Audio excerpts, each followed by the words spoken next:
Hello everyone, स्वागत है आप सभी का कृष्णा स्टडी मैथ क्लासेस में। तो चलिए आज फिर हम वही बहुत इम्पोर्टेंट वीडियो के साथ फिर लेके आए हैं आपके लिए साइंस का मोस्ट इम्पोर्टेंट क्वेश्चन। तो ये पूछा जाता है 3-4 नंबर में, तो 3-4 नंबर आज ही पक्के कर लीजिए। तो देखिए आज का जो मोस्ट इम्पोर्टेंट क्वेश्चन क्या है, तो देखिए वो क्या है। तो मैं गारंटी लेता हूँ आपने जो मैं इतना करा रहा हूँ क्वेश्चन, प्लास्टर ऑफ पेरिस है और भी मैं बहुत सारे क्वेश्चन कराऊंगा। आपने ये क्वेश्चन कर लिए ना तो आपका साइंस बच के नहीं जाएगी।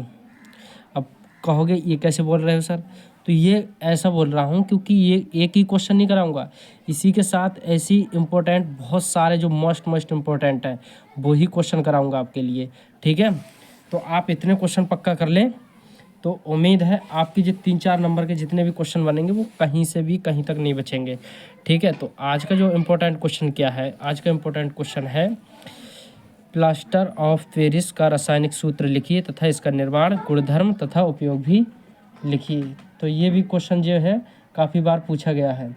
तो चलिए, कोई भी दिक्कत नहीं, कोई प्रॉब्लम नहीं, आपको जिस तरीके से मैंने लिखा है उस तरीके से ही आपको लिखना है। ठीक है, तो देखिए क्या है प्लास्टर ऑफ पेरिस।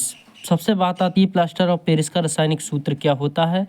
तो इसका जो रासायनिक सूत्र होता है, एक नंबर में ये भी पूछ सकता है आपके लिए। तो इसका जो रासायनिक सूत्र होता है वो होता है CaSO4 इंटू 1/2H2O। या इसे इस तरीके से बोल सकते हैं CaSO4 इंटू हाफ H2O। ठीक है, तो ये तो हो गया इसका रासायनिक सूत्र। और इस तरीके से इस तरीके से ना आए तो इस तरीके से भी इसे कह सकते हैं। जिस तरीके से आपको याद हो जाए उस तरीके से आप कर सकते हैं। फिलहाल में ये दोनों प्लास्टर ऑफ पेरिस के ही रासायनिक सूत्र हैं। ठीक है, तो इसे इस तरीके, इस फार्मूले के लिए या इस सूत्र के लिए इस तरीके भी लिख सकते हैं CaSO4 का होल ट्वाइस इंटू H2O है। ठीक है, तो इसका रासायनिक सूत्र ये हो गया। तो प्लास्टर ऑफ पेरिस का रासायनिक सूत्र CaSO4 इंटू हाफ H2O। और देखिए अब इसकी देखते हैं बनाने की विधि। तो देखिएगा बनाने की विधि को बस आपको इतनी लाइनों में शॉर्ट करना है, बाकी कुछ नहीं, रामायण कुछ नहीं लिखना है। ठीक है, और जिस तरीके से मैंने लिखा है बस आपको क्या करना है, मैंने रेड पेन यूज किया है, आपको रेड पेन यूज नहीं करना है, उसकी जगह ब्लैक पेन यूज करना है।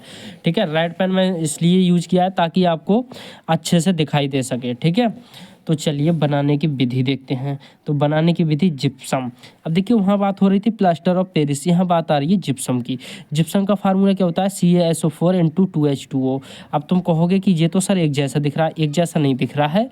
देखिए गौर से, इसमें देखिए हाफ H2O है यानी 1/2 और इसमें क्या है 2, बस इतना ही फ़र्क है और बाकी जो फार्मूला है वो एक सेम है। ठीक है, तो जिप्सम का फार्मूला है जिप्सम CaSO4 इंटू 2H2O। तो जिप्सम CaSO4 इंटू 2H2O को 120 डिग्री सेंटीग्रेड तक गर्म किए जाने पर प्लास्टर ऑफ पेरिस बनता है। बस होगी बनाने की विधि, इतना ही इम्पोर्टेंट था बस। तो इसमें क्या है, जिप्सम CaSO4 इंटू 2H2O को 120 डिग्री तक सेंटीग्रेड तक गर्म किए जाने पर प्लास्टर ऑफ पेरिस बनता है। जिप्सम में उपस्थित क्रिस्टलन जल का 3/4 भाग पृथक का मतलब अलग हो जाता है। ठीक है, तो आपके लिए बस इतना ही करना है बनाने की विधि में, और कुछ भी नहीं करना है। अब बात आती है गुणधर्म। इसके गुणधर्म क्या हैं, फिर उपयोग देखेंगे। ठीक है, तो देखिएगा गुणधर्म देख लेते हैं हम इसके। तो गुणधर्म में भी देखिए मैंने आपके लिए 2 नंबर लिखाए हैं, ज़्यादा लिखना की कोई आवश्यकता नहीं है।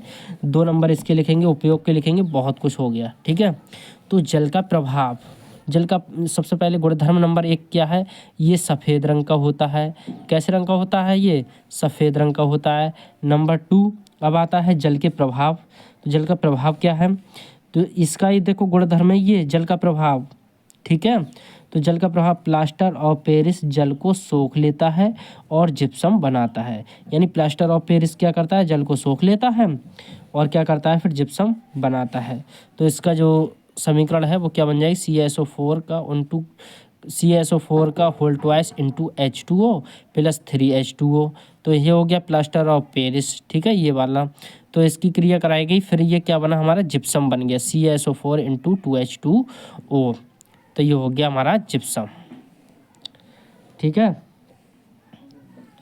तो बाकी आपके लिए अब आती बात उपयोग की। तो उपयोग क्या है, नंबर 1 देखिए चौक बनाने में करते हैं इसका उपयोग। नंबर 2 कागज़ के कारखानों में भी उपयोगी है। और आती है नंबर 3 की बात। तो आपको बस 3 ही लिखना है, ज़्यादा नहीं लिखने की आवश्यकता है, 3-4 लिख लेंगे बस बहुत हो गया। और ये किस काम में आता है? दांतों के फरमे बनाने के काम आता है। नंबर 4, प्लास्टर ऑफ पेरिस से खिलौने तथा मूर्तियाँ बनाई जाती हैं। तो ये तो होगी आपके लिए प्लास्टर ऑफ पेरिस बनाने की विधि और उसके गुणधर्म तथा उपयोग। तो उम्मीद करता हूँ आपके लिए वीडियो पसंद आई होगी। वीडियो पसंद आए तो वीडियो को लाइक कर लें और इसी के साथ आप नेक्स्ट वीडियो में मिले इससे बेहतरीन वीडियो में, ठीक है। तो इसी के साथ हमारे चैनल से जुड़ जाइए। बाकी आपका 35 दिन बचे हैं, इसके अनुसार मैं ऐसी इंपॉर्टेंट क्वेश्चन लेके आऊँगा साइंस के। बाकी मैथ तो करा ही रहा हूँ, डेली प्रैक्टिस सेट अनसॉल्व का, तो वहाँ से भी आप ज्वाइन कर सकते हैं, वो भी क्लास ले सकते हैं। बाकी साइंस की अपनी जो तैयारी बेहतरीन करनी है तो वो वहाँ से कर सकते हैं, ठीक है। तो इसी के साथ मिलते हैं नेक्स्ट वीडियो में। तो आप सभी से क्लास से जुड़ने के लिए आप सभी का बहुत बहुत धन्यवाद।